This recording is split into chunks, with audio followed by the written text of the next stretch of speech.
stalactites here. You have your stalagmites here that might eventually grow. If these two come together, they form a column. Over there, if you look at that wall, you're going to see something we call flowstone. That's simply when the minerals and stuff grow down the wall like a waterfall instead of growing independently. So we're going to start heading down this way. This entire cavern is made out of limestone. The limestone looks like this area right here. Most of the limestone is covered with orange. That orange is from iron oxide. The limestone itself, 50% of its volume is calcium. That's where all the white that you're going to see comes from down here. Yellow's the least color you're going to see. That's from sulfur. Gray is from magnesium. We turn off the lights as we move room to room in order to control the algae growth, and also it saves the power bill. The cave system has between 2,200 and 2,500 lights. We already are switching them all over to LED, but it is a long-term process. So this floor was brought down here in buckets down that staircase. It took them over 2.5 years to do that. The reason being, if you look over this railing right here, that's the original floor of the caverns. It is uneven, it is in water, it is slick. No one wants to walk on it. So at any given point in the cave, the floor is built up 2 to 15 feet. There is water underneath us in almost every room of the cave. That's one of the primary reasons.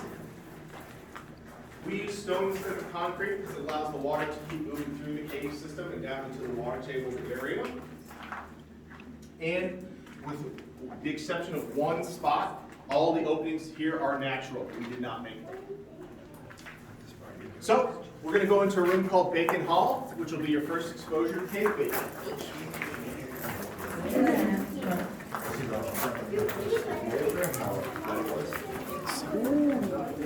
So we want to walk in that way.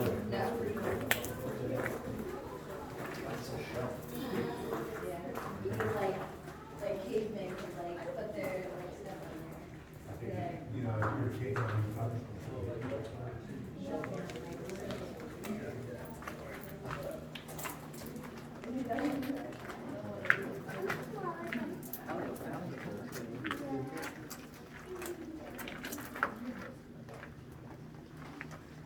So right there are our world famous cave bacon pieces, those two. According to National Geographic, that's who we got the title from. Those are the two most realistic pieces of cave bacon in the United States. We've held that record since June 1964. We were one of 6 featured cave systems in that article. How it forms is the wall allows the water to come down before gravity captures it. That's the first ingredient. The second ingredient takes a significant amount of water with high calcium. Those two things together form cave bacon. You're going to see it in nearly every room of the caverns from now on. Most of it will look more like this piece right here than those pieces right there.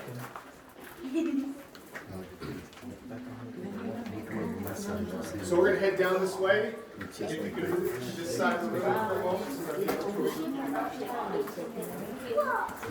Sometimes you can see There's plenty more cave bacon behind there. Right over here. See that one right there? That looks like a piece of paper. It does.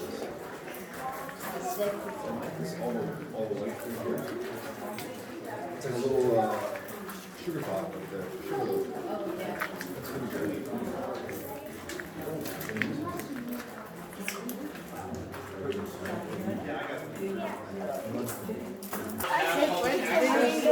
Tracy B, half the level 3 is underwater, and the other half of level 3 is underwater around your hands. That we're on will take us to 85% of everything. The parts that we can't go to are simply areas where you'd have to crawl around to gain access.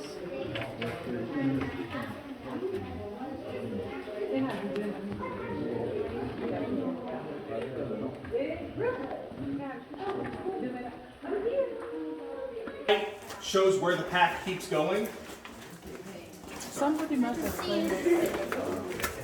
I think I see the people back in the century used to use this thing for Moonshine.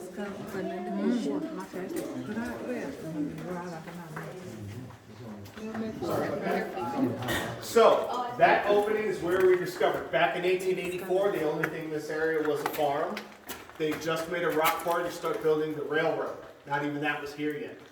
The Neff family had 2 sons, ages 12 and 14. They found a hole in the ground in the middle of their farm field with cold air coming up, so they decided to explore it. So they went in, they got a rope and a candle, and they came down 275 feet down that pathway, down into the water beneath us. They eventually got bored and went back up, so the story is a happy ending.